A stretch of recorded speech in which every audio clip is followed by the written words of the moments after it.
দানের চেয়েও শ্রেষ্ঠ ইবাদত, যে ইবাদত করলে ইবাদতের সম্মান, এই ইবাদতের মর্যাদা, এই ইবাদতটা এতটাই সম্মানিত, আল্লাহ পাক রব্বুল আলামিন দানের চাইতো তার সম্মান মর্যাদা আমার আল্লাহ বৃদ্ধি করে দিয়েছেন।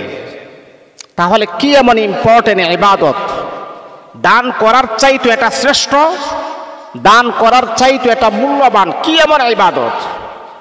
আপনি আল্লাহ পাকের রাস্তায় দান করেছেন, গোপনে দান করেছেন অথবা প্রকাশিতভাবে দান করেছেন, দানের মাত্রাটা বিরাট বিরাট আকারে দান করেছেন। দান যত বড় হোক না কেন, কাল কিয়ামতের মাঠে আল্লাহ পাক রব্বুল আলামিনের সামনে এই দানের চাইতো শ্রেষ্ঠ একটা ইবাদত রয়েছে, সেই ইবাদতের কথা আমার আল্লাহ জানাই দিয়েছেন। তাহলে বন্ধু, দানের চাইতো শ্রেষ্ঠ এবং দামি ইবাদতটা কি? আজকে আমি আপনাদেরকে সেই বিষয়টা আমি বলতেছি। দেখুন, আল্লাহ পাক রব্বুল আলামিনের হাবিব বড় সুন্দর করে বলেছেন, ও সাহাবীরা বলো তো দানের চাইতো শ্রেষ্ঠ ইবাদতটা কি? সাহাবীরা বিভিন্নভাবে বিভিন্ন কথা বলেছেন। হুজুর, কোরআন তেলাওয়াত করা। নবী বললেন না। রমজানের রোজা রাখা না? তাহলে হুজুর অসহায় গরিব মিসকিনকে কিছু দেওয়া না?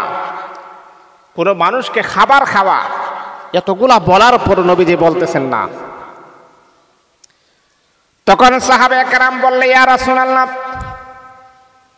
আল্লাহু আ'লামু ওয়া রাসূলুহু, আল্লাহ এবং তার রাসূলই ভালো জানে দানের চাইতো সর্বশ্রেষ্ঠ, দানের চাইতো দামি ইবাদত সম্পর্কে আমরা তো জানি না। ইয়া রাসূলুল্লাহ, আপনি ভালো জানেন।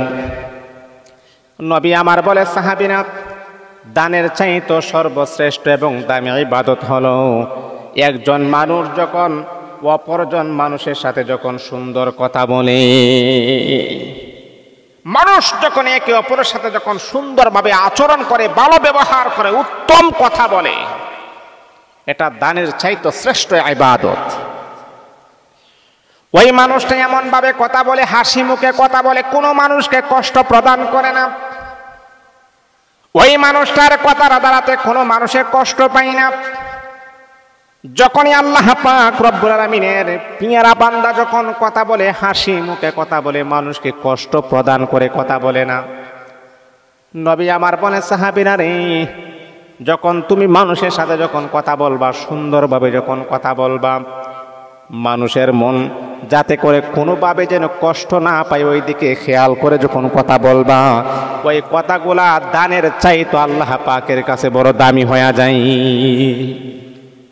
এই জন্য বাবা, আপনি যে কথা বলতেছেন, আপনার কথা বলাতে কোনো মানুষের কষ্ট পাচ্ছে কিনা সেই দিকে অবশ্যই আমাদেরকে খেয়াল রাখতে হবে।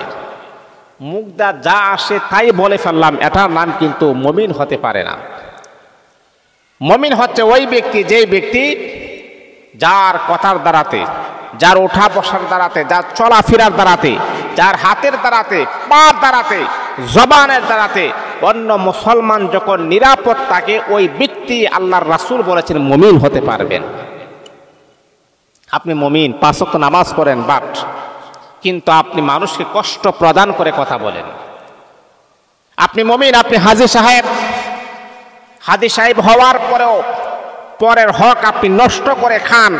এই হাজী সাহেব আপনি লক্ষবার সোনার মদিনায় হজ করতে পারবেন, কিন্তু আপনার হজ আল্লাহ পাকের দরবারে কখনো গ্রান্টেড হবে না, কবুল হবে না। আপনি কিসের মুমিন? আপনি কিসের মুত্তাকি? আর আপনি কিসের পরহেজগারী? হ্যাঁ, আপনি 5 ওয়াক্ত নামাজও আপনার ঠিক আছে, আপনার সব কিছু ঠিক আছে, তারপর আপনার চুরি করা বন্ধ হয় না, আপনার কুটনামি করা বন্ধ হয় না, আপনি মানুষের সমালোচনা করা আপনি বন্ধ করতে পারেন নাই। বাবা, মনে রাখতে হবে, যতক্ষণ পর্যন্ত এই কাজগুলো আপনি বন্ধ না করতে পারবেন, ততক্ষণ পর্যন্ত আপনি ভালো মুমিনের ক্যাটাগরিতে আপনি পড়তে পারেন না। নবীজি আমার সাহাবায়ে কেরামকে জানায় দিলেন, মুমিন হচ্ছে ওই ব্যক্তি যার হাতের মাধ্যমে অন্য কোনো মানুষ কষ্ট পায় না, যার জবানের মাধ্যমে অন্য কোনো মুমিন কষ্ট পায় না।